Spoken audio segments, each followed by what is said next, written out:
Hello বন্ধুরা, আমি আজকে তোমাদেরকে যেটা দেখাবো সেটা হচ্ছে গুফি টয়েজের হ্যান্ডমেড পাপেট এর আনবক্সিং।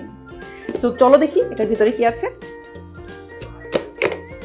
আমি খুলছি পাপেটের বক্সটা এবং পাপেটের বক্স থেকে বেরিয়ে এলো একটা চমৎকার হলুদ পাপেট।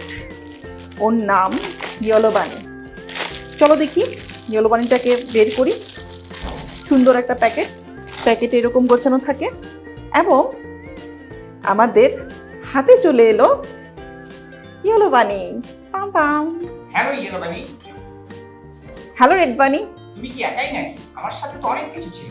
ও না, আমার মনে হয় আরো অনেক কিছু আছে।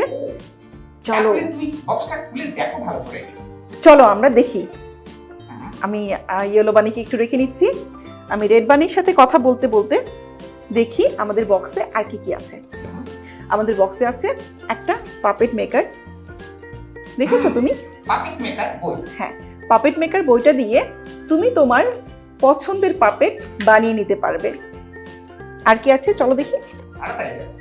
একটা আছে স্কেচ কার্ড।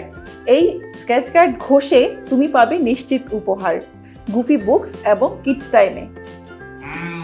দারুণ সব উপহার, আর তো অপেক্ষা করতে পারছি না। হ্যাঁ, আর অপেক্ষা করতে হবে না, আমরা খুব ঝটপট কিনে নিতে পারবো এই পাপেটটা গুফি বুকস অথবা কিডস টাইম থেকে। টাটা। টাটা।